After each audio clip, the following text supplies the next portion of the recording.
Buen día, mi nombre es Diego Rojas y actualmente estoy cursando el doctorado en Ciencias de la Educación en la Universidad Cuauhtémoc. Esta presentación tiene por objeto abordar los fundamentos epistemológicos del conocimiento científico, que es una temática central en la formación en un nivel como el doctoral. Se realiza para una materia que es Bases Epistemológicas de la Educación. Bienvenidos. A manera de introducción, debemos decir que vivimos en una época donde el conocimiento circula a una velocidad vertiginosa, pero no siempre con un sustento riguroso.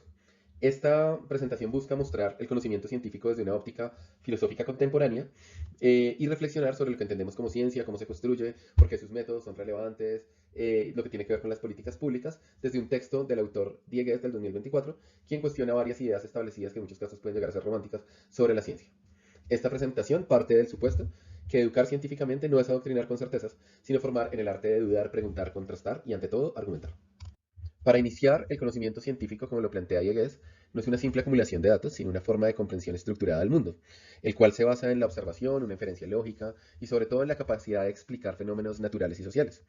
El conocimiento, bajo esta lógica, nos muestra que no existe un solo método, sino que es plural y que debe estar con una apertura hacia el disenso y una capacidad de autocorrección y compromiso que hagan evidente que la ciencia no garantiza verdades absolutas, pero sí proporciona los mejores marcos disponibles para, de esta manera, interpretar la realidad, siempre abiertos a ser revisados y mejorados. Esa es la base del conocimiento científico.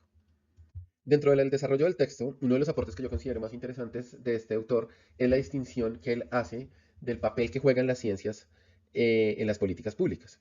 La ciencia no va, digámosle, a decirnos exactamente qué fines perseguir, pero sí nos va a ayudar a decidir de una manera empírica, verificable, que nos va a decir con datos confiables cuál es el mejor camino a tomar. Por ejemplo, él nos puede decir si es más importante en cierta situación trabajar más en la educación o en la infraestructura y puede evaluar cuáles son esas decisiones que generarán políticas más efectivas para cada fin. Recurrir a la evidencia científica es un deber ético para cualquier gobierno responsable y por eso es fundamental que los futuros científicos o doctores que trabajemos acá conozcamos y propongamos una alfabetización científica en la ciudadanía para construir el mejor marco político posible. Bueno, y aquí llegamos a uno de los puntos neurales del texto, y es el consenso científico, que no significa unanimidad crítica, y eso es muy importante.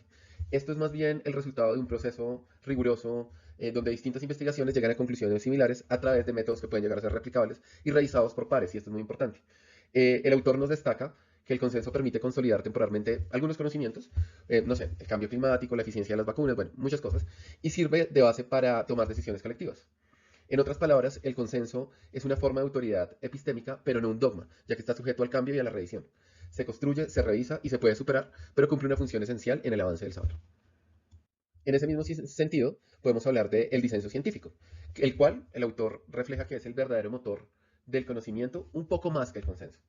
Es, digámosle, un disenso que tiene que ser razonado, metódico y que nos ayuda a mover las fronteras de la ciencia. Es básicamente, ese movimiento lo da el desacuerdo constante.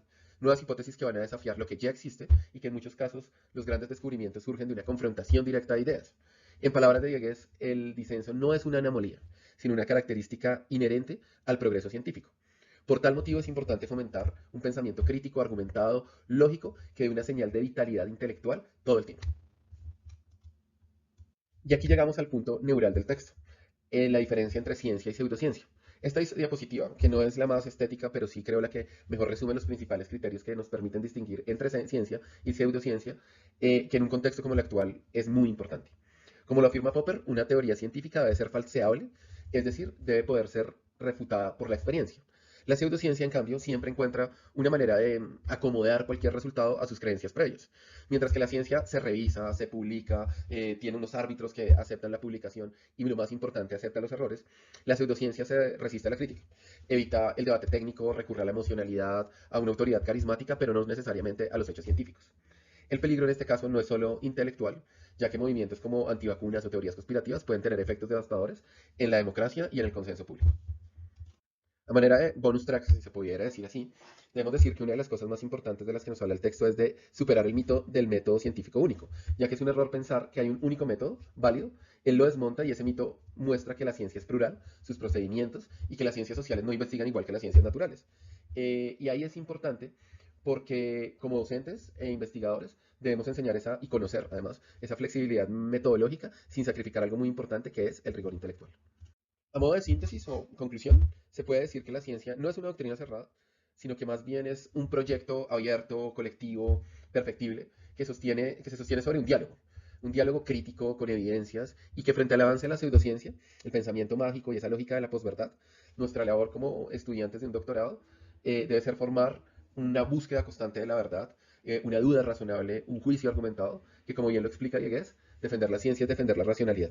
No para imponerla, y eso es clave, sino para ofrecer una herramienta ética, ciudadana, transformadora. Esta sin duda es la primera tarea y digámosle defender ese carácter crítico y abierto es clave para construir ciencia verdadera.